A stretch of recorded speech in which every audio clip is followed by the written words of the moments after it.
Autism awareness series में आज हम बात करेंगे ऑटिज्म के बारे में ही।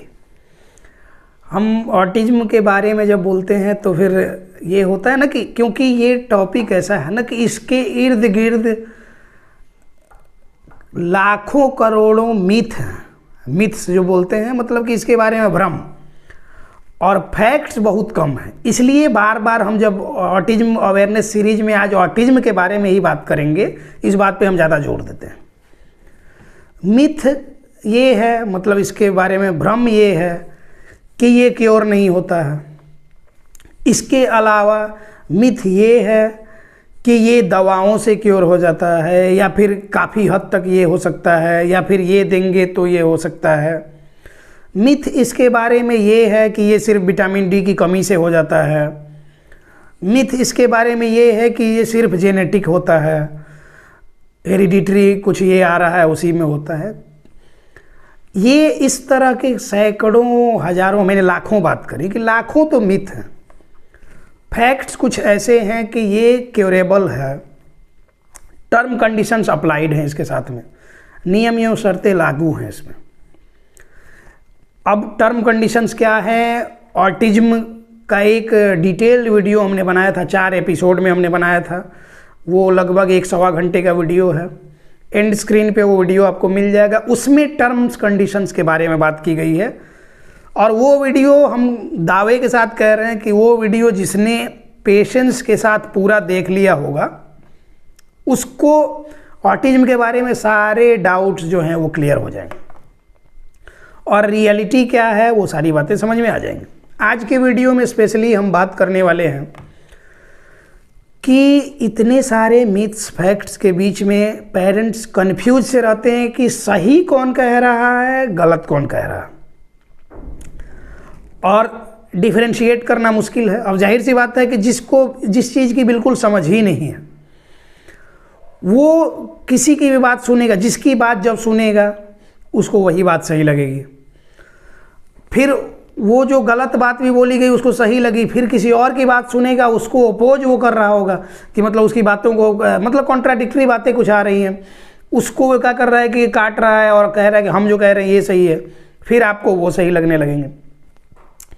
फिर किसी और ने कहा कि ये ऐसे होता है तो वो आपको सही लगने लगे, तो मतलब कि आप कन्फ्यूज हैं। अब उदाहरण के लिए समझ लीजिए, जैसे कि हमारा क्या है कि पूरी दुनिया में सबसे एडवांस टेक्नोलॉजी, एडवांस मेथड है एलोपैथी का, इसमें कोई दो राय नहीं है। अंग्रेजी सरकारें रही हैं, उसके बाद से वो चले भी गए तो अपने कुछ रिलेटिव्स रखे छोड़ गए यहाँ पे, तो वो भी अंग्रेजी पद्धति को ज़्यादा ये करे, तो ये चीज़ें हैं। चलिए अच्छी बात है, इसमें एडवांस टेक्नोलॉजी इसी एलोपैथी के ही फील्ड में आगे बढ़ी। सारे रिसर्चेज जो होते हैं, फॉरेन कंट्री के कई सारे रिसर्चेज होते हैं, उनको हम लोग तरजीह देते हैं, मतलब कि उनको महत्व दिया जाता है ना। तो क्या होता है कि एलोपैथी सबसे एडवांस टेक्नोलॉजी, एडवांस मेथड का यूज करता है। इसके जो सारे रिसर्च होते हैं, रिसर्च बेस्ड बातें हम लोग मानते हैं, समझते हैं। एलोपैथी ये कहता कि ऑटिज्म का क्या है कि ये क्योर नहीं हो सकता। एलोपैथी के सिद्धांत में, उसके रिसर्चेज में और ये सब चीज़ों में आते हैं कि ये क्योर नहीं हो सकता। मतलब क्या है कि उनका जो भी रेंज है, जो भी उनका अप्रोच है, जो भी उनका मेथड है, उसमें इसका क्योर नहीं है। इसका सीधा सा मतलब यही है, आप समझिए। होम्योपैथी ये कहता है कि ऑटिज्म नाम से कोई बीमारी हम नहीं मानते हैं, सिम्प्टोमेटिक इसका इलाज हम कर सकते हैं, और सिम्टम्स को हम जब ख़त्म कर लेंगे तो ऑटिज्म क्योर हो जाएगा। और होम्योपैथी में सिम्टम्स के हिसाब से इलाज होते हैं, उसमें बीमारी के नाम से इलाज नहीं होता। क्योंकि मेरे बहुत सारे दोस्त, बहुत सारे ये मेरा भाई और भी बहुत सारे ये हैं कि जो सीनियर्स, जूनियर्स, कलीग्स जो भी ये हैं, बहुत सारे डॉक्टर्स हैं, इसी फील्ड से हैं। होम्योपैथी के बारे में बचपन से मैंने ये करा है, उसकी किताबें पढ़ी हैं, उसकी सारी चीज़ें, क्योंकि इसी फील्ड से हमेशा से था कि इसी फील्ड में जाना है, बैकग्राउंड उसी तरह का मिला हमेशा से, तो इसमें आना था। तो इस बारे में हमने अपने ज़्यादा जुड़ाव महसूस किया होम्योपैथी से। लेकिन बाद में आके कि रिहैबिलिटेशन के फील्ड में जाते हैं, इसमें क्या है कि डेली पेशेंट से गेट टुगेदर होगा, काफ़ी अच्छा लगता है कि डेली हाल चाल मिले कि हमने जो काम किया वो सही से इफ़ेक्ट कर रहा है कि नहीं कर रहा है। अगर वो सही से इफ़ेक्टिव वो है पेशेंट पे, तो इससे ज़्यादा संतुष्टि किसी काम में नहीं मिलती। और दुनिया में आप कुछ भी काम कर रहे हैं, चाहे वो मजदूरी का काम हो, चाहे वो कितना भी रईसी आराम का काम हो, अगर आपका उसमें मन नहीं लग रहा है तो वो काम आप सिर्फ पैसे के लिए कर रहे हैं, तो फिर आप उसमें बढ़ोतरी नहीं कर सकते। हम जी जान तन मन धन से इसी काम में लगे हुए हैं, ताकि इसलिए लगे हुए हैं कि सही चीज़ें आप तक पहुंच सके, सही बातें आप तक पहुंच सकें, आप लोग क्या है कि कन्फ्यूजन से बाहर निकल सकें। तो जैसा कि होम्योपैथिक से जुड़ा हुआ हमने ये करा है, तो हमने अभी तक कितनी सारी किताबें पढ़ी है, कितने सारे रिसर्च वगैरह ये करे हैं, सारी चीज़ें पढ़ के ये समझ में आया कि ये सिम्टोमेटिक इलाज करता है।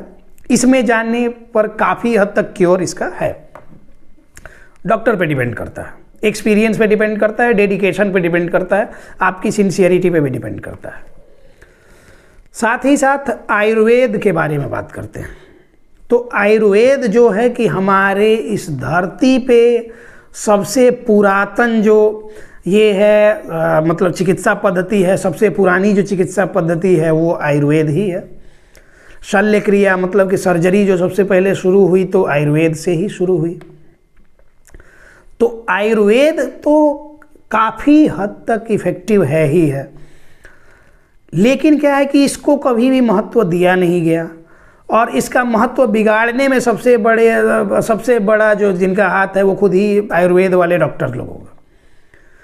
क्योंकि इस पे हमने एक वीडियो बनाया था, उसमें सारी डिटेल बातें बताई थी कि कैसे ये लोग जब एलोपैथी में इनका एडमिशन नहीं हो पाता तो बिना मन मार के ये कैसे भी आयुर्वेद ले लेते हैं। लेकिन फील्ड में आने के बाद ये कोशिश ज़्यादातर लोगों की यही रहती है कि हम प्रैक्टिस एलोपैथी में ही करें। मेरे पापा जी के दोस्त भी हैं आयुर्वेदिक डॉक्टर हैं, लेकिन एलोपैथी में प्रैक्टिस करते हैं। तो मैंने क्या बोला ना कि जिस काम में आप हैं उसमें आपका मन नहीं लगा, आपकी ग्रोथ नहीं होनी है, पैसे के लिए आप कर सकते हैं, तो वो चीज़ें तो तो वही आयुर्वेद को बिगाड़ने में सबसे बड़ा हाथ इन आयुर्वेदिक डॉक्टर लोग का हाथ है। इसके अलावा कुछ स्वघोषित बाबा लोग का, आजकल योगा बाबा और ये सब आयुर्वेद के डॉक्टर बने हुए हैं, ये आपको बताते हैं कि ये करो वो करो वो करो वो करो। पेशेंट बाई पेशेंट क्या होता है ना कि अलग अलग पेशेंट के हिसाब से अलग अलग ट्रीटमेंट प्रोसीजर होता है हमारा। सब में दवाएं भी अलग अलग तरह से दी जाएंगी, सब में डोज अलग तरह से दिया जाएगा। तो ये इंस्टाग्राम पे घरेलू उपचार कि अजवाइन कपूर बांध के और गले में बांध लो तो गला ठीक हो जाना है, उसके बाद से क्या है कि अब खांसी हो गई तो ठीक है गर्म पानी ले लिया, ये कर लिया, वो सारी चीज़ें। लेकिन स्पेसिफिक अगर कुछ उसका प्रोसीजर होता है तो उसके लिए उसके डॉक्टर होते हैं, वो आपको काफ़ी सही चीज़ें सजेस्ट कर सकते हैं। तो मतलब कि इस तरह के ज्ञान वाले अधूरे ज्ञान, बकवास ज्ञान वाले चैनल्स इतने सारे हैं। लहसुन के क्या फ़ायदे, गार्लिक के क्या फ़ायदे, और ये के क्या फ़ायदे, वो के क्या फ़ायदे, कर करके आयुर्वेद को क्या किया है कि एकदम घर घर की चीज़ बना दिया है। और इसमें बहुत सारे लोग बड़ी बड़ी मिस्टेक्स भी कर जाते हैं। अब चूंकि आयुर्वेद सबसे पुरानी पद्धति है तो लोगों का एक इमोशन जुड़ा हुआ है उसके साथ में, एक धर्म का ये जुड़ा हुआ है। अगर हमारे यहाँ बात होती है तो सनातन संस्कृति की बात होती है तो आयुर्वेद को सबसे करीब उसके माना जाता है, क्योंकि ये नेचर से जुड़ी हुई चीज़ें हैं।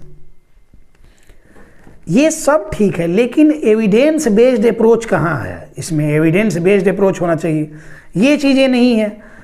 इसलिए आयुर्वेद में भ्रम सबसे ज़्यादा है, इसमें लोग ठगे सबसे ज़्यादा जा रहे हैं। आयुर्वेद में भस्म के नाम पर ये स्वर्ण भस्म है, ये चांदी भस्म है, ये कॉपर भस्म है, ये भस्म है, ये भस्म है, ये भस्म है करके लोगों को ठगा जाता है। लोग लाखों लाख रुपया डुबा देते हैं इसमें। बहुत सारे मेरे जानने वाले ऐसे हैं कि जो कि हमारे साथ सेशन में कुछ दिन जुड़ते हैं, उसके बाद किसी ने कह दिया कि वहाँ जाओ, वहाँ भभूत लेके ये कर रहा है, वहाँ आपको ये दवा दे दे, यहाँ आपको ये जड़ी दे देगा, वो जड़ी बांध देगा, सुअर का तेल देगा, सुअर की चर्बी ये कराना है। तो ऐसा मतलब कि बहुत सारे कॉन्सेप्ट इसमें ऐसे हैं। उसके बाद कोई कंबल वाला बाबा आ जाएगा, कोई पीर फकीर आ जाएगा, कोई कुछ आ जाएगा, कोई कुछ आ जाएगा। और हम लोग क्या करते हैं कि अंधविश्वास सबसे ज़्यादा है भी तो हमारे यहाँ, सबसे ज़्यादा आबादी है तो अंधविश्वास भी सबसे ज़्यादा हमारे यहाँ है। ये देखिए क्या है कि आस्था अपनी जगह है, श्रद्धा अपनी जगह है, लेकिन क्या है कि एविडेंस बेस्ड अप्रोच अपनी जगह। एविडेंस बेस्ड अप्रोच मतलब कि उसका कुछ प्रूफ तो हो, साइंटिफिक प्रूफ तो हो, साइंटिफिक अप्रोच तो हो कि इससे कुछ ये हो। तो नहीं है तो फिर मतलब कि वो सारी चीज़ें नुकसान करेंगी। हमने एक वीडियो बनाया भी था जो कि ये नोएडा और उसके आसपास के ये में आयुर्वेद के नाम पे 5-5, 10-10 लाख तक ठगने वाला जो ये था, वो भी हम वीडियो एंड स्क्रीन पे देंगे, आप लोग वो वीडियो भी देख सकते हैं। वो इंडिया टुडे या इंडिया टाइम्स किसी का ये था, वो रिपोर्ट था, उस पर हमने पूरा डिटेल्ड वीडियो बनाया था, कैसे उस तरह का गिरोह पकड़ाया, उन लोगों को पुलिस पकड़ी है। तो ये सब कारण आयुर्वेद में इसलिए धांधली हो रही है क्योंकि इसमें इसके डॉक्टर, मैंने बोला कि एक तो उधर भागते हैं एलोपैथी की तरफ, कोई रूल रेगुलेशन नहीं होने की वजह से इसमें प्रॉब्लम होती है। तो ये आयुर्वेद वाले भी अगर सही से ये करते हैं तो काफ़ी हद तक इसमें भी इलाज इसका है। इसके अलावा रिहैबिलिटेशन में जब आते हैं, जब आप कि न्यूरो रिहैबिलिटेशन में आते हैं, न्यूरो डेवलपमेंट थेरेपी में आते हैं, आप ऑक्यूपेशनल थेरेपी, स्पीच थेरेपी या फिर जो भी ये अल्टरनेटिव अप्रोच में जब आप आते हैं, इंटीग्रेटेड जो अप्रोचेज होते हैं, तो इसमें जब आप आते हैं तो इसमें रिहैबिलिटेशन का अप्रोच यूज किया जाता है। तो इसमें ये कहा जाता है कि बच्चे को इंडिपेंडेंट हम बनाएंगे। इंडिपेंडेंट बनाने का ये होता है, और हर कोई इंडिपेंडेंट ही तो होना चाहिए ना, अपने से सारी चीज़ें अपने आइडियल परफॉर्म कर ले, एक्टिविटीज ऑफ डेली लिविंग जो होते हैं वो परफॉर्म कर ले। उसको कहाँ जाना, कहाँ आना, मीटिंग अटेंड करना, उसको कॉन्फ्रेंस अटेंड करना और अपना लेक्चर देना, जॉब करना, मंथली सैलरी मिल रही है, अकाउंटिंग आ जाना, ड्राइविंग आ जाना, खाना पीना बनाना आ जाना। इसके अलावा दुनिया में कौन क्या कर रहा है? सब लोग इलोन मस्क तो हो नहीं जा रहे हैं, सब लोग जकरबर्ग नहीं हो जा रहे हैं, सब लोग वो क्या बोलते हैं, और इस तरह के बहुत सारे उदाहरण हैं। तो ये तो हो नहीं जा रहे हैं। तो ऑर्डिनरी मैन हम भी हैं, ऑर्डिनरी मैन आपका बच्चा भी बन जाएगा। तो ये ही चीज़ें चाहिए होती हैं, इसको ही हम लोग बोलते हैं क्योर होना। और अगर ऑटिज्म है भी, हम अभी बात कर रहे हैं कि अगर ऑटिज्म है भी, जो कि कोविड वाले सिचुएशन के बाद, कोविड में जो 2 बार लॉकडाउन लगा, कम से कम 7-8 महीने ओवरऑल मिला के कि सब लोग घर में बंद रह ही गए, स्क्रीन टाइम बच्चों में बहुत ज़्यादा बढ़ा। इसकी वजह से क्या हुआ कि बच्चों में बहुत सारी प्रॉब्लम आई हैं। तो उसमें क्या हुआ कि शारीरिक ग्रोथ में कमी नहीं हुई, फिजिकल ग्रोथ बिल्कुल सही हुआ, लेकिन जो मन लगना चाहिए था पढ़ाई में ना, या फिर लोगों के बीच में जो सोशल इंटरेक्शन में लगना चाहिए था ना, वो स्क्रीन में लगा। इसकी वजह से ज़्यादातर केसेस में सोशल कम्युनिकेशन डिजॉर्डर डेवलप किया, सेंसरी प्रोसेसिंग डिजॉर्डर डेवलप किया, किसी में विजुअल प्रोसेसिंग डिजॉर्डर है, किसी में ऑडिटरी प्रोसेसिंग डिजॉर्डर है। इस पर हम आगे बात करेंगे, इसमें ज़्यादा डिटेल में नहीं जाएंगे, वीडियो बहुत लंबा हो जाएगा। तो सेंसरी प्रोसेसिंग डिजॉर्डर डेवलप कर गया, स्पीच एंड कम्युनिकेशन की थोड़ी सी प्रॉब्लम आई, ज़्यादातर सोशल कम्युनिकेशन डिजॉर्डर डेवलप किया। तो इसको हम ऑटिज्म नहीं बोल सकते हैं ना। ऑटिज्म को ये करने का, डायग्नोज करने का क्राइटेरिया काफ़ी लंबा चौड़ा है। स्पेक्ट्रम की हम बात करते हैं ना, तो स्पेक्ट्रम काफ़ी वाइड रेंज की बात हो रही है, मतलब कि डिफरेंट एंगल पे डिफरेंट रेंज की बात हो रही है। ये काफ़ी बड़ा रेंज है, वो सारी चीज़ें एनालिसिस करते हैं, उसके बाद हम डायग्नोसिस करते हैं उसको, इसलिए ऑटिज्म स्पेक्ट्रम डिसऑर्डर बोलते हैं हम। तो ये तो सीवियरिटी की बात हुई कि सीवियरिटी कितनी होगी उसके हिसाब से रिकवरी का ये होता है, उसमें कब कब क्या थेरेपी चाहिए है, ये सारी चीज़ें होती हैं। तो अब क्या है कि अभी के टाइम में ये सारी बातें हमने कर लिया कि जैसे कौन सी पैथी कहती है कि ठीक नहीं होगा, कौन पैथी किस तरह का ये कर रही है, तो रिहैबिलिटेशन की भी हमने बात कर ली। इन सब के अलावा ये सारी बातें एक तरफ, ये सारी बातें आप लोग जानते हैं। इन सब के अलावा सबसे ज़रूरी चीज़ क्या होता है आपको पता है बच्चे में, कि जिससे बच्चे में काफ़ी अच्छी रिकवरी होती है? लगभग इस तरह के केसेस में, ऑटिज्म और इससे एसोसिएटेड जो भी प्रॉब्लम्स हैं स्पेशल किड्स के, लगभग इस तरह की प्रॉब्लम्स में सबसे बड़ा रोल प्ले कर रहा है हमारा दैनिक जीवन यापन की जो चीज़ें हम कर रहे हैं ना, जो रोज़ का दिनचर्या जो है हमारा, डेली रूटीन जो है, एक्टिविटीज ऑफ डेली लिविंग जो है, ये हमारा बिगड़ने की वजह से बच्चों में सबसे ज़्यादा प्रॉब्लम आ रही है, ये बिगड़ने की वजह से। अब आप पूछेंगे कैसे? इसमें सबसे ज़रूरी है कि स्क्रीन टाइम कितना आप दे रहे हैं बच्चे को या खुद को। ये आपके बायोलॉजिकल क्लॉक जो कि पूरी बॉडी को रेगुलेट करता है, एक 24 आवर्स का साइकिल चलता है, सर्केडियन रिदम, उसको डिस्टर्ब करता है ज़्यादातर देर तक आप स्क्रीन टाइम आपका रह रहा है तो उस सर्केडियन रिदम को डिस्टर्ब करता है। वहीं से न्यूरोट्रांसमीटर केमिकल के हमारे इम्बैलेंस शुरू होते हैं और फिर से हमारा क्या होता है कि स्ट्रेस हार्मोन सब रिलीज होना शुरू होता है। रिलैक्सिंग हार्मोन जो होते हैं हमारे, प्लेजर हार्मोन का उनका लेवल कम होना शुरू होता है, स्ट्रेस हार्मोन का सिक्रीशन ज़्यादा होने लगता है। बच्चों में चिड़चिड़ापन आता है, हम में भी चिड़चिड़ापन आता है, हम शॉर्ट टेम्पर्ड हो जाते हैं। जिसको हम सबसे ज़्यादा प्यार करते हैं उसकी छोटी छोटी बात पे हम गुस्सा होने लगते हैं, परिवार में कलह बढ़ने लगता है। छोटे छोटे बच्चों को जो कि नासमझ हैं उनको हम पीट देते हैं गुस्से में। ये सारी चीज़ें होती हैं उस स्क्रीन टाइम की वजह से। उसके बाद दूसरा रीजन, स्क्रीन टाइम हमारा ज़्यादा जब रहेगा तो जाहिर सी बात है कि स्लीप डिस्टर्बेंस होगा ही होगा। तो सही टाइम से अगर सोएंगे नहीं तो सही टाइम से हम उठेंगे नहीं, सही टाइम से हम उठेंगे नहीं तो सही टाइम से हम प्रिपेयर नहीं होंगे अपने काम के लिए। तो फिर वहाँ हड़बड़ी, तो हड़बड़ तड़बड़ में हमको जाना है, यहाँ है तो उसमें चिल्ला रहे हैं, ये कर रहे हैं, गुस्सा कर रहे हैं, ये कहाँ है, जूता कहाँ है, मोजा कहाँ है, टाई कहाँ है, करके होता है ना कि जो रोज़ का रूटीन है हर घर में ये चीज़। तीसरी बात और सबसे इम्पॉर्टेंट बात इसमें हम करने जा रहे हैं, डाइट, खाना पीना। डाइट मतलब खाना पीना, बस इतना ही समझिए। रोजाना की डाइट में हम ले क्या रहे हैं, वो हमारे गट हेल्थ को कितना सपोर्ट कर रहा है। हमारे गट में जो बैक्टीरिया होते हैं, जो माइक्रो ऑर्गेनिजम्स होते हैं, तो वो good bacteria, good micro organisms की जगह बैड जो होते हैं हमारे बॉडी के लिए हेल्दी नहीं होते, अनहेल्दी होते हैं, उनको बढ़ाने वाली चीज़ें तो हम आजकल ज़्यादा लेते हैं। मार्केट में जितने भी पैकेज्ड फूड मटेरियल्स आते हैं, आप लोग अपने कॉमन सेंस से बताइए कि एक दूध की हम बात करें, दूध के पैकेट की, आप गाय का या भैंस का दूध निकालिए, कच्चा दूध निकला, जब निकलता है तब तो एकदम पूरे उबले की तरह रहता है, क्योंकि हम लोग डायरेक्ट थन से भी पिए हुए हैं, मतलब ग्लास में लेके। हमारे यहाँ जब हम लोग ये थे स्कूल में थे तो हम लोग गाय रखे हुए थे अपने घर के लिए, तो दूधने वाले एक आदमी आते थे तो वो दूधते थे, हम लोग ग्लास लेके, तो वो तो उस टाइम तो लगता है कि उबला हुआ है। उसके बाद से क्या होता है कि दूध जब ये कर लिया, वो कच्चा दूध रखा गया, आप क्या है कि उसको आधे एक घंटे बाद गर्म कर लेते हैं, गर्म करके रख देते हैं। मान लीजिए कि 30-35 डिग्री का टेम्परेचर अगर आपका हो, रूम टेम्परेचर, मतलब गर्मी के टाइम में जनरली ऐसा होता है, अप्रैल मई तक में ऐसा टेम्परेचर आने लगता है। 30-35 डिग्री के टेम्परेचर पे अगर 12-13 घंटे तक फिर से दोबारा दूध को गर्म नहीं किया गया या यूज नहीं किया गया तो दूध फट जाता है, फट जाता है एक ही दिन में, 12-13 घंटे में। वो ही दूध डेयरी फार्म में निकाला जा रहा है, उसके बाद वो पैकेट में पैक किया जा रहा है, उसके बाद डेयरी आपसे 100-150-200 किलोमीटर दूर कहीं है, वहाँ से आपके शहर में सप्लाई की जा रही है।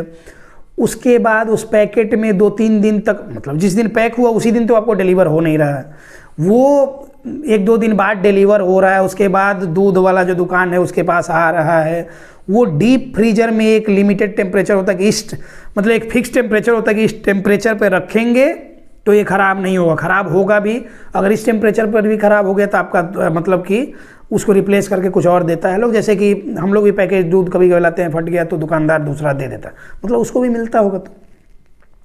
तो ये कॉमन उदाहरण हम दूध का लिए। दूध 4-5 दिन कोई टिक सकता है क्या, ओरिजिनल दूध होगा तो मतलब क्या है कि उसमें कुछ तो ऐसा केमिकल ये किया जा रहा है, प्रिजर्वेटिव यूज किया जा रहा है, जिससे कि वो 4-5 दिन तक ख़राब नहीं हो। अभी हम प्रैक्टिकल एग्जाम्पल बताते हैं।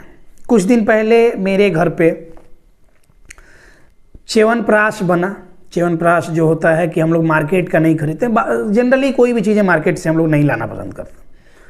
तो आंवला बड़ा वाला संयोग बस एक दिन मिल गया, मार्केट गए थे तो 7-8 किलो उठा के लेके चले आए। उसके बाद मुरब्बा और च्यवनप्राश उसका बना।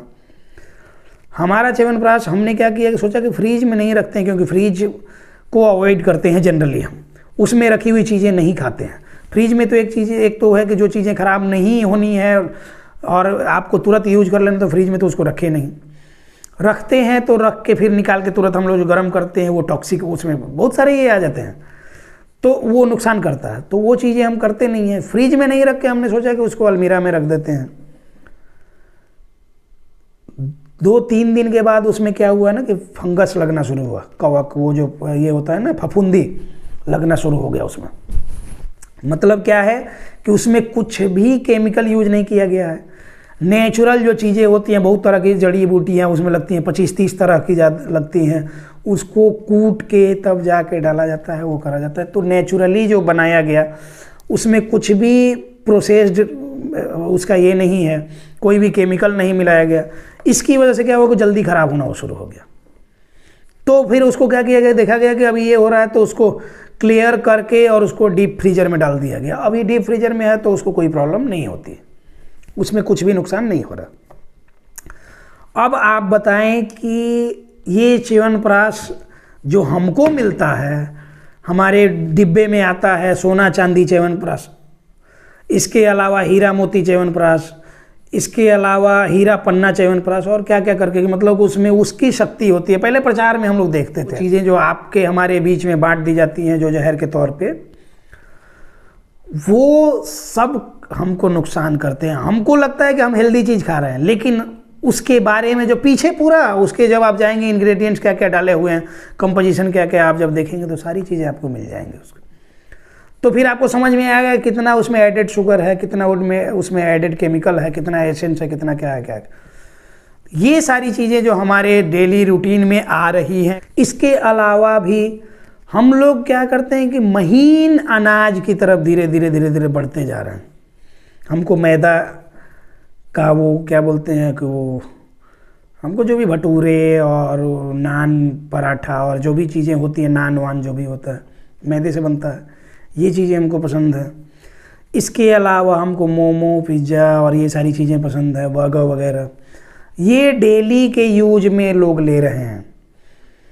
इसके अलावा हम खाते भी हैं नूडल्स के तौर पे मैगी।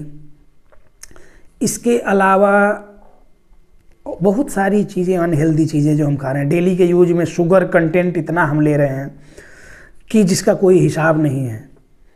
तो ये सारी चीज़ें हमको क्या कर रही हैं ना कि हमारे गट हेल्थ को डिस्टर्ब कर रही हैं।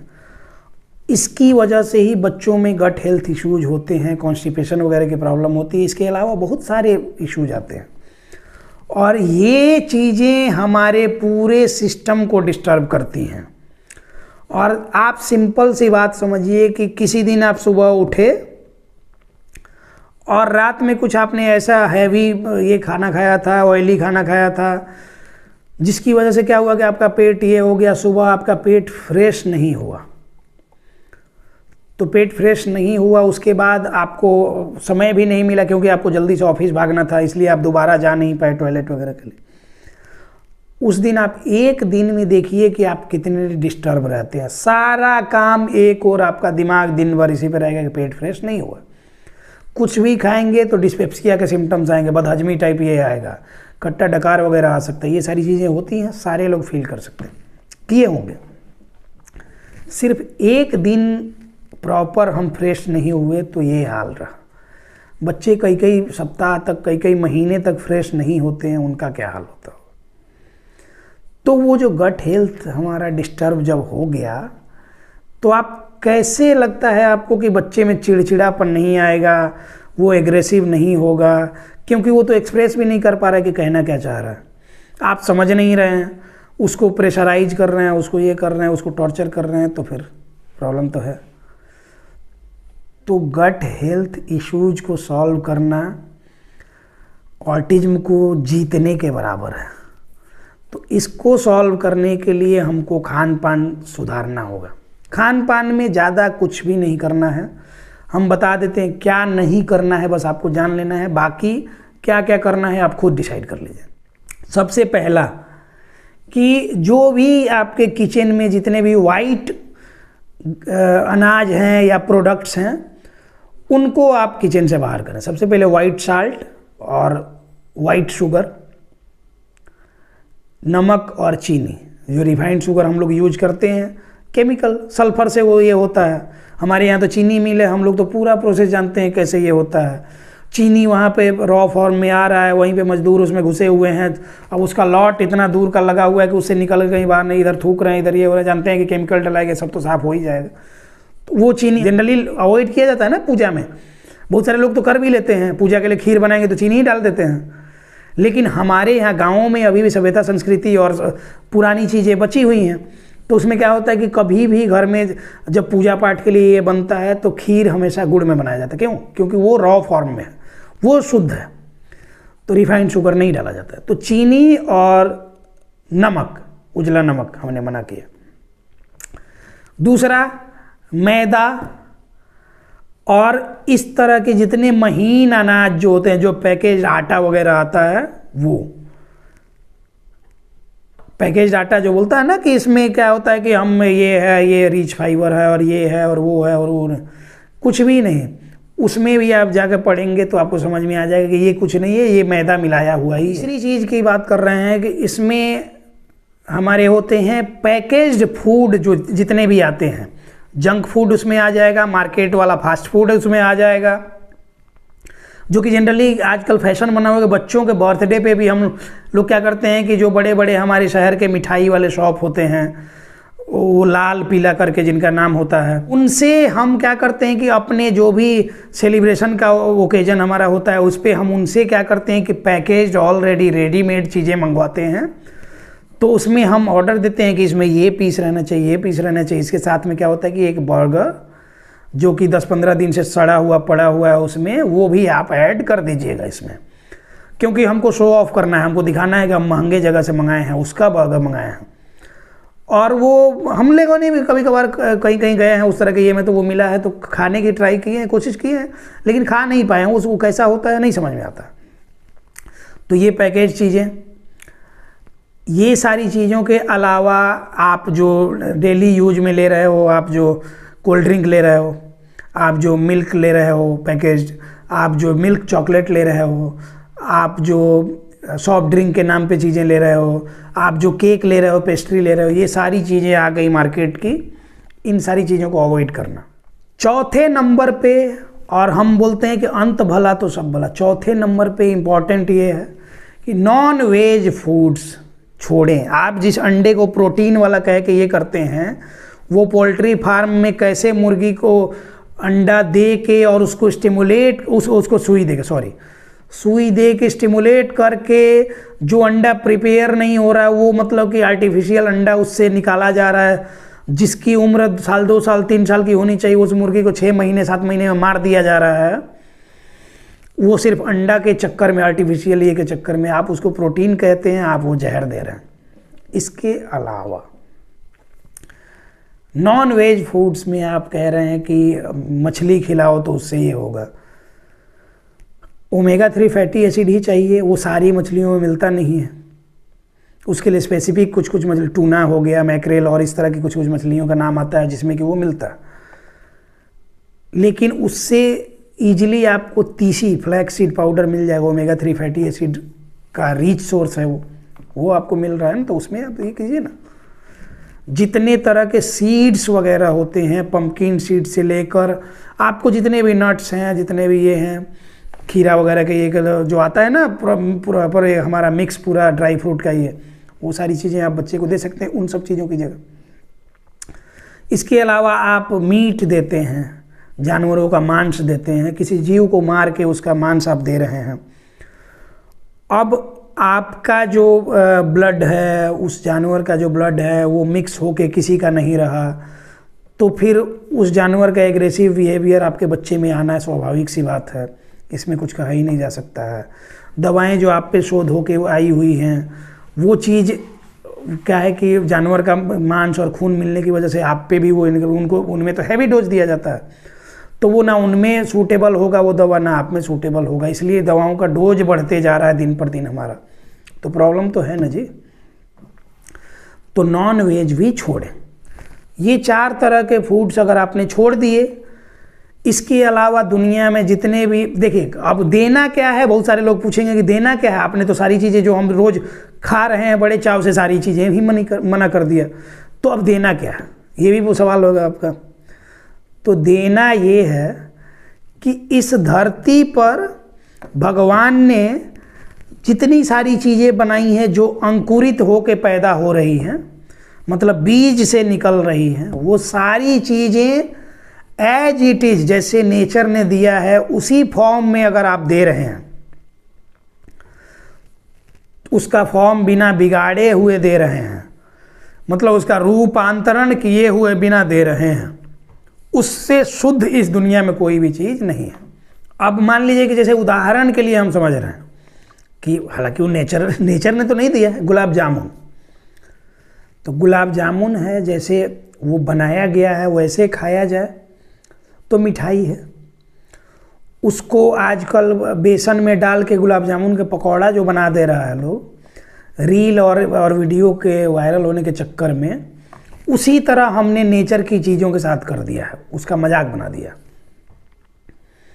हम उसका फॉर्म बिगाड़ के उसको तेल मसाले से भर भर के और फिर हम उसको क्या करते हैं, थोड़ा सा जीभ के स्वाद में हम बिगाड़ के अपना हेल्थ खराब करते हैं। तो जैसे एज इट इज़ अंकुरित चीज़ें मिल रही हैं आपको, स्प्राउट्स की हम बात करते हैं, चने और मूंग के स्प्राउट्स, अगर आपको मतलब कि आप उतना कर सके, थोड़ा मेहनत पार लग सके आपसे, तो आप अगर वो करेंगे ना, तो वो जब आप देते हैं तो देखेंगे कि आप महीने दिन अगर रूटीन से सिर्फ 1 कटोरी, ज़्यादा नहीं, 100-150 ग्राम रोज़ अगर स्प्राउट सुबह सुबह आप ले रहे हैं, तो आप फील करेंगे कि आप में गजब की, मतलब कि एक डिवाइन एनर्जी आपके अंदर आएगी। हम भी नहीं कर पाते हैं, अभी तो नहीं कर पाते हैं, नहीं हो पाता है, क्योंकि किसी पे डिपेंडेंट हैं तो वो भूल गया तो उसको नहीं ये कर सकते हैं। हम इतने बिजी रहते हैं कि कर नहीं पाते हैं।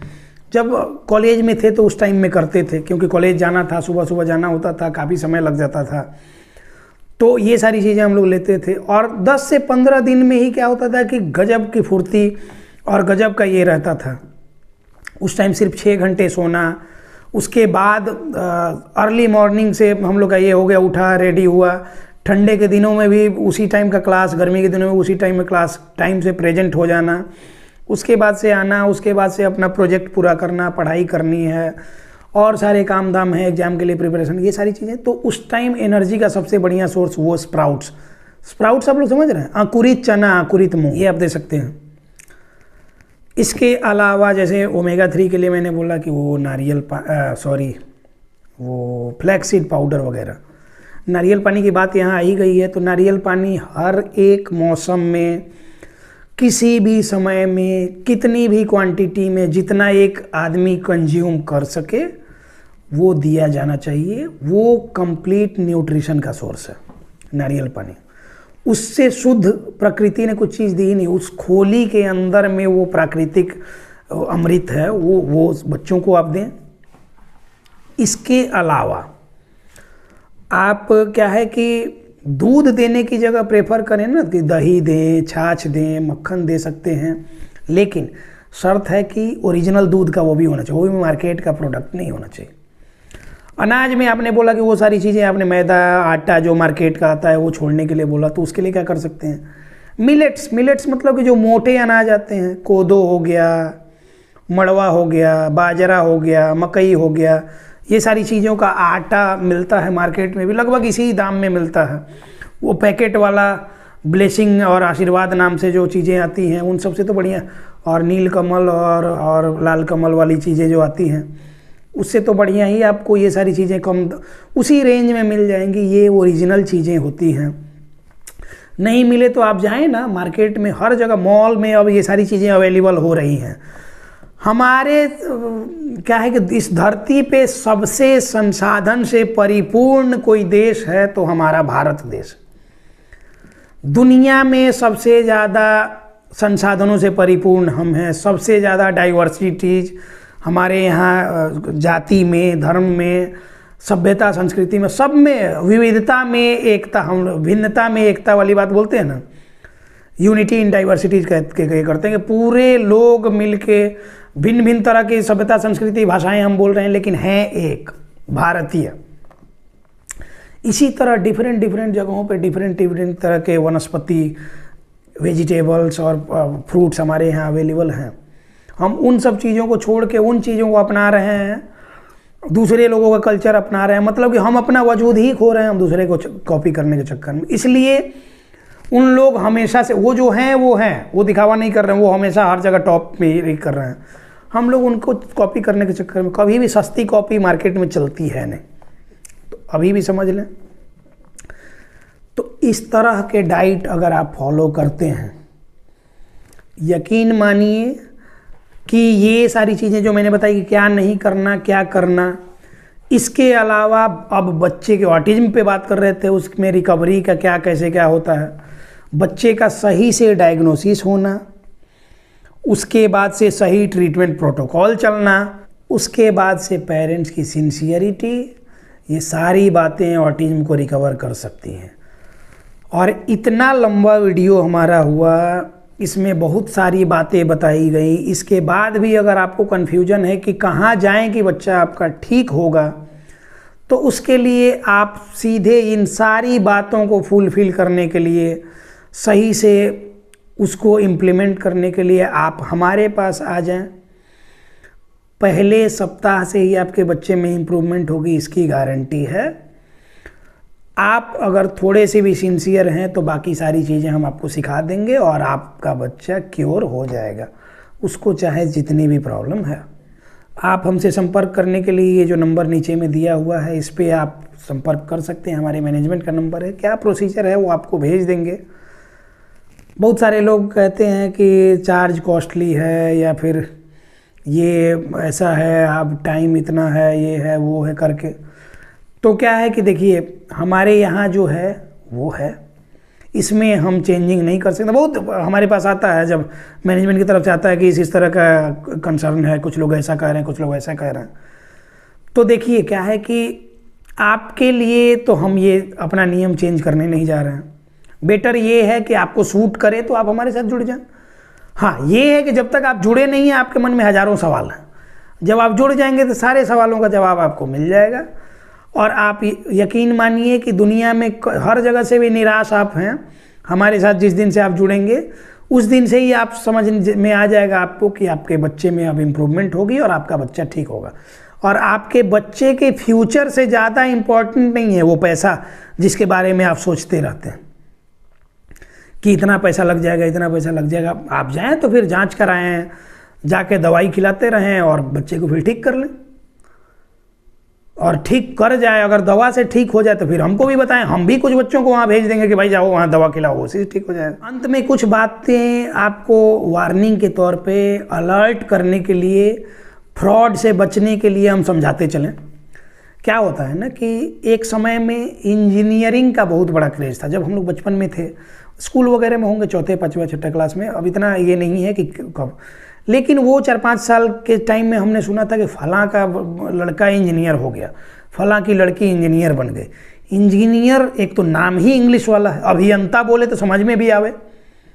अब जैसे एक्टर को अभिनेता बोलते हैं, अभिनेता से जुड़ाव लगता है, एक्टर मतलब कि वो, तो उसी तरह इंजीनियर नाम में ही फैंसी है, अभियंता नहीं।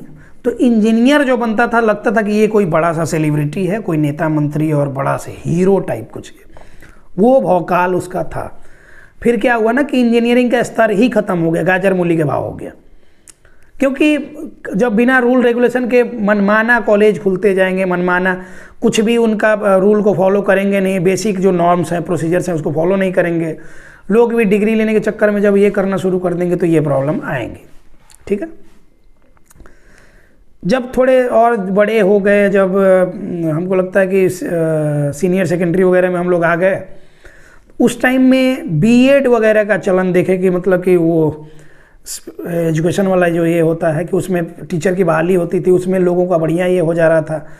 तो ज़्यादा कुछ करना नहीं था कि अपना इंटर के बाद से, शायद ग्रेजुएशन के बाद 2 साल का कि 1 साल का शायद बीएड होता था। 1 साल हमारे यहाँ खूब बहाली निकली, सारे लोगों का हो गया उसमें। उसके बाद से क्या होगा, बीएड में भगदड़ मच गया। उसके बाद से शायद 2 साल या 4 साल कितने का हो गया हमको नहीं पता है, मतलब कि ड्यूरेशन बढ़ा दिया गया बीएड। उसके बाद क्या हुआ, टोला टोला, मोहल्ला मोहल्ला, एरिया जवार, पूरा बीएड करके गवार बन गया। वो बैठ गया, क्रेज ख़त्म। जैसे इंजीनियरिंग का कुछ समय के बाद क्रेज ख़त्म हुआ, लेवल गिर गया, उसके उसी तरह ये बीएड वीएड का हो गया। इसी तरह से क्या होता है ना कि मार्केट में जो चीज़ें आती हैं ना, जो दिखती हैं, तो इसमें फ़ायदा किसका होता है? जो वो इंजीनियरिंग कॉलेज खोल खोल के और बिना रूल रेगुलेशन को फॉलो किए हुए वो लोग एडमिशन पे एडमिशन लिया, पैसा तो उन लोग करोड़ों में कमा लिया, लेकिन जिन बच्चों को, करोड़ों बच्चों को वो पढ़ाया, वो सब बेरोजगार हो गए। उसी तरह से बीएड कॉलेज वाले तो करोड़ों कमाए, लेकिन करोड़ों जिनको उन लोगों ने ट्रेन कर दिया, वो सब हजारों नहीं कमा पाए। इसी तरह से अलग अलग मार्केट में चीज़ें वायरल होती हैं, उसको वो ट्रेंड बन जाती है। जैसे अभी एक एनिमल फिल्म का एक जमाल जमालू गाना बड़ा ट्रेंड में चल रहा है, देश दुनिया हर जगह ट्रेंड कर रहा है, सब लोग सिर पे वो बॉबी देओल की तरह अपना ये रख के और नाच रहे हैं, ये भी ट्रेंड है। मतलब उस चीज़ को फॉलो कुछ दिन तक किया जाता है, उसके बाद से धीरे धीरे वो चीज़ें ख़त्म हो जाती हैं, उसके बाद नामो निशान मिट जाता है। लेकिन इसमें जो फंस जाते हैं वो हमेशा के लिए फंस जाते हैं। ऑटिज्म नाम अभी के टाइम में क्या है ना कि इतना ट्रेंडिंग चल रहा है कि हर कोई जो क्या है कि जिसके हाथ में मोबाइल है और उसको क्या है कि विकिपीडिया और गूगल वगैरह, आर्टिफिशियल इंटेलिजेंस का ज़माना आ गया, ये सारी चीज़ें कहीं से दो चार टुच्चा कंटेंट उठा के वो क्या करेगा, ऑटिज्म पे एक्सपर्ट बनेगा। और जो क्या है कि अलग अलग फील्ड के लोग जिनको कि इसके बारे में एक दो लाइन भी नहीं पता है, वो क्या है कि अपना ये हो गया कि जैसे कि बचपन से वो जो प्रैक्टिस करे, मतलब जब से वो प्रैक्टिस में आए, कुछ लोग हैं फील्ड के भी जो कि प्रैक्टिस में आए तो शुरू से वो क्या करे कि अपना वही जनरल प्रैक्टिस किए, करते रहे, वो 60-65 साल के हो गए। अभी उनको क्या है कि अभी अचानक से वो ऑटिज्म के एक्सपर्ट हो जाए, तो वो चूंकि उनके नाम के साथ लिखा हुआ भी है कि हम डॉक्टर हैं, फला ये हैं, फला वो है, वो आजकल ऑटिज्म के एक्सपर्ट बने हुए हैं। महीना 2 महीना 4 महीने, बहुत सारे ऐसे चैनल मेरे पास आते हैं, हम देखते हैं उनका डिटेल भाई। तो मतलब कि क्या है कि इससे पहले इनको पता ही नहीं था कि ये सब होता क्या है। आजकल इनके हाथ में भी फ़ोन आया है, वो कीपैड वाला फ़ोन हट गया तो अब स्मार्टफोन आया, तो उसके बाद इनको पता चला कि अच्छा ऑटिज्म पे हम कुछ कर सकते हैं, इस पे लोगों को गुमराह करने चलते हैं। और फिर इसके बाद क्या होता है कि वो ऑटिज्म पे अपना ज्ञान बांटना शुरू और लोगों को गुमराह करना शुरू। इसी तरह कोई अपने बच्चे को आगे करके कह रहा है कि मेरा बच्चा सीवियर ऑटिस्टिक था, इसको हम ठीक कर दिए। उसी तरह कोई क्या कर रहा है कि आज हम अपने बच्चे से पनीर बनवाए, पालक पनीर बढ़िया बना लेता है। उसी तरह से कुछ लोग हैं कि वो कह रहे हैं कि फला स्कूल में मेरा बच्चा जाता है, आप भी अपने बच्चे का वहाँ एडमिशन करा दीजिए, आपका बच्चा ठीक हो जाएगा, क्योंकि इनका कुछ कमीशन वहाँ से फिक्स है। इसीलिए तो ये सारी चीज़ें, अभी एडमिशन का भी सीजन आ रहा है, थोड़ा इन लोगों से भी बच के, थोड़ा क्या है कि उन पुराने डॉक्टर से बच के कि जो कि अभी बुढ़ापे में उनको ऑटिज्म का ज्ञान प्राप्त हुआ है, उन लोगों से भी थोड़ा सा बच के हम बस इशारे में समझा रहे हैं। बहुत सारे लोग भ्रम में पड़ जाते हैं। हाँ, इससे याद आया, आजकल कोई रजनीकांत की क्या कोई कोच का नाम आ रहा है, वो आजकल कोचिंग दे रही है कोई लेडी, और पता नहीं 1-2 मेरे ये हैं पेशेंट लोग हैं, उन्हीं लोग बता रहे थे कि ऐसा ही कुछ नाम है, हमको नाम उतना ध्यान में नहीं आ रहा, कि वो मतलब कि वो ऑटिज्म पे आपको बताती है कि क्या करना है नहीं करना, मतलब कि कुछ भी चल रहा। आप स्टेशन पे गाते हुए किसी ने आपका गाना रिकॉर्ड कर लिया, वायरल हो गए, तो उसके बाद कहा जाएगा कि आप तो लता मंगेशकर से अच्छा गाती है, और उसके बाद एक गाने के बाद हिमेश रेशमिया का गाना गाने के बाद उसके बाद आप मार्केट से गायब भी हो जाते हैं। तो ये क्या है कि 4 दिन की चांदनी है, इसमें आपको नहीं फंसना है, आपको सही चीज़ों की तलाश करनी है सही जगह पे। सच बताएं तो ऑटिज्म सिर्फ आप अगर चाहेंगे तभी ठीक हो सकते हैं। पेरेंट्स आप हैं, बच्चे की हर चीज़ आप समझ पा रहे हैं, तो इसलिए आप ईमानदारी से जब बच्चे पे काम करेंगे ना, तो ही बच्चा आपका ठीक हो पाएगा। कैसे करना, क्या करना, कब क्या करना, स्टेप बाय स्टेप क्या करना, ये सारी चीज़ें वो आपको हम बताएंगे। इसके लिए आपको हमारे साथ जुड़ना चाहिए।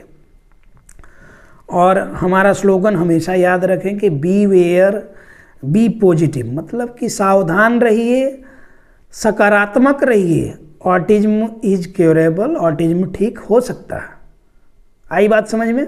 ऑटिज्म क्योरेबल है। हमने एक मुहिम की शुरुआत करी है, मिशन ऑटिज्म फ्री इंडिया,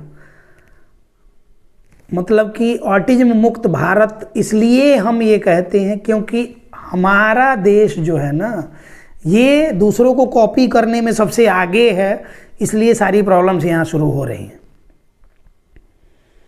और अभी क्या है कि लगभग हर जगह से इस तरह की प्रॉब्लम, लाखों बच्चे हर साल आ रहे हैं ऑटिज्म या उससे एसोसिएटेड प्रॉब्लम्स लेके, अब तो हो रहा है। तो इसलिए ये चीज़ें जब तक इतनी फैल जाए कि हर दूसरा चौथा बच्चा में होने लगे, उससे पहले आप लोग सतर्क हो जाएं और इस मुहिम में हमारे सहयोगी बने, ऑटिज्म ठीक हो सकता है। इन्हीं सब बातों के साथ इस टॉपिक को क्लोज करते हैं। उम्मीद करते हैं कि आपको भ्रम से अलग कुछ ढंग की बातें आपको समझ में आई होंगी, कुछ जानने को मिला होगा। और रिक्वेस्ट ये है कि आप भले हमारे साथ जुड़े ना जुड़े, लेकिन गलत हाथों में ना पड़ जाएं। और मोटिवेशनल स्पीकर, कोच और सिंपैथी एक्सपर्ट लोग से बच के। धन्यवाद।